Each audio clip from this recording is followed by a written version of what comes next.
Pessoal, graça e paz da parte de Deus, Pastor Rafael presente com você aqui no nosso canal do YouTube uma vez mais. E hoje meu assunto é voltado um pouco mais à questão da família. Eu quero usar como base um texto escrito por Lucas, capítulo 17, versículo de número 34, que diz assim: Digo-vos que, naquela noite, estarão dois numa cama, um será tomado e o outro será deixado. Amados, dentre essa revelação, que se aplica, claro, a uma visão escatológica, mas esse versículo ele é diretamente ligado à questão da família, porque Jesus disse: estarão dois num campo, estarão dois no moinho e estarão dois numa cama. Então ele dá três tipos de exemplos, né? Os que estão no campo estão fazendo a obra. Os que estão no moinho estão trabalhando e os que estão em casa estão na comunhão com a família. Isso é fundamento, não tem como alterar. E em todos esses ambientes, trabalho, a obra e no ambiente familiar que é a casa, Jesus disse: estarão dois no campo, um será levado e o outro será deixado. Estarão dois no moinho, um será levado e o outro será deixado. E estarão dois numa cama. Pessoal, entender a questão do ambiente obra é até comum a gente pensar que uns vão subir e outros vão ficar, né? Para isso nós temos diversas mensagens como a ovelha e o bode, as virgens loucas e as prudentes, né? E assim sucessivamente. Até mesmo na questão do trabalho, né? Que uns trabalham e são salvos, outros não são. Mas na questão da família, é difícil explicar esse texto, porque o texto vai dizer que estarão dois numa cama.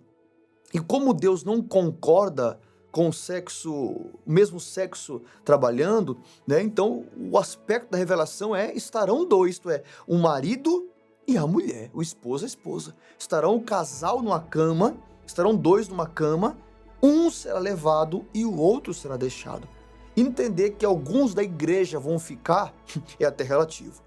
Entender que trabalhadores, um vão ser salvos e o outro deixado, isso é até relativo.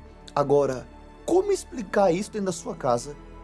Como explicar isso na sua família, quando o texto diz que um será levado e o outro será deixado?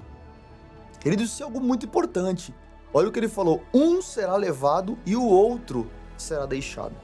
Para entender essa questão aqui, precisamos voltar ao princípio. Deus não começou o mundo constituindo igreja. Deus começou o mundo constituindo família. Então o propósito do Senhor, no princípio, não foi instituir uma igreja. Não houve a congregação do Éden, a igreja do Éden, a assembleia do Éden. Não houve isso. Não houve a reunião no Éden. Não. Houve um ambiente familiar. Deus plantou um jardim. Ele não levantou um templo. Embora o Éden era um lugar santíssimo, assim como a sua casa, a igreja, são ambientes santíssimos, porque a presença de Deus está lá, mas Deus não levantou um templo no Éden, Deus levantou um ambiente familiar. E quando o Senhor constituiu Eva, né, ele edificou, a palavra para Eva, Adão foi feito, formado e criado, são três palavras, que é o Bará, o Ash e o Atsar. Depois que eu falei isso aqui em classe, aí pegou de um jeito que todo mundo tratando esse assunto agora, porque sempre foi falado do Bará e o Ash, Bará e o Ash. E eu descobri que tem mais um verbo, que é o Bará, o Ash e o Atsar, porque o homem foi feito, criado e formado. E isso é lindo, porque o Pai criou, o Filho fez e o Espírito formou. Tá? Isso é algo lindo. O pai é quem cria. E quando você lê o livro de Jó, vai falar: o teu Espírito me formou. E quando você lê João capítulo 1, todas as coisas foram feitas por ele, Cristo, pelo verbo. Então o Pai cria, o Espírito forma e o Filho faz. Mas quando o Senhor foi manifestar a mulher, Deus não usou Ash, nem Bará, nem Yatsar. Deus usou uma palavra muito mais poderosa que essa. Ele usou a palavra edificação. E o texto hebraico vai dizer que o Senhor, da costela, da estrutura, do osso de Adão, Deus edificou Eva. Então a mulher foi edificada. O homem foi criado, formado e feito. Então, em uma só palavra, Deus resumiu a mulher, mas em três palavras, Deus resume o homem. Então, isso é algo muito forte que eu estou dizendo para vocês. Por que razão? Porque dentro desse propósito, o Senhor colocou primeiro Adão no Éden e depois veio Eva, sua mulher. Paulo, entendendo isso, deixou bem claro que primeiro foi formado o homem e depois a mulher. Mas, dentro do aspecto do texto que eu li em Lucas, um será deixado e o outro será tomado. Como explicar esse texto? Vamos lá. Dentro do princípio do Éden, qual foi a ordem que o Senhor disse? Deixará homem, pai e mãe, unir-se-á a sua mulher e serão ambos, olha isso, uma só carne. E serão ambos uma só carne. Quer dizer que o propósito do relacionamento é unir. É tão forte o elo matrimonial que Malaquias vai falar no capítulo de número 4, capítulo, acho que é 2 ou 4, me faz a memória, que quando um casal se une, sobeja espírito. Por quê? Porque cada um tem a sua alma. A carne deles se torna uma só carne. Mas o sobejar do espírito, porque cada um tem o seu espírito humano.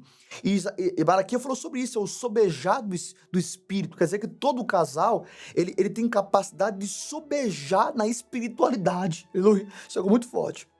E a carne passa a ser uma, por causa da unidade, a união que há entre o elo matrimonial.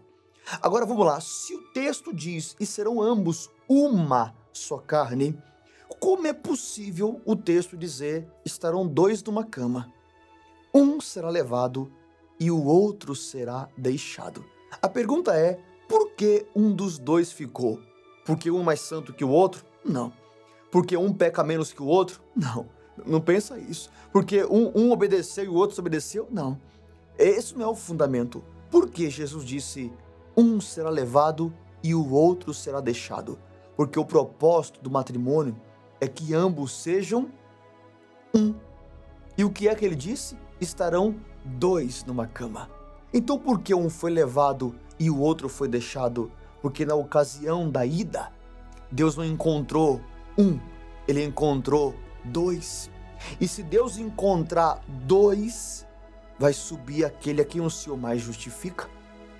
Então isso é algo muito forte.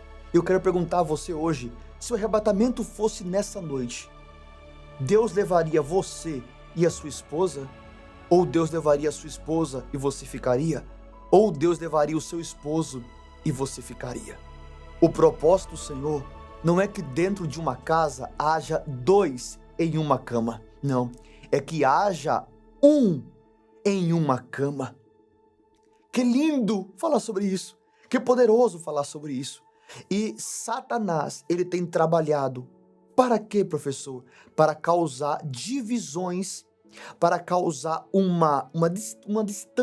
distanciamento, uma distância entre os casais.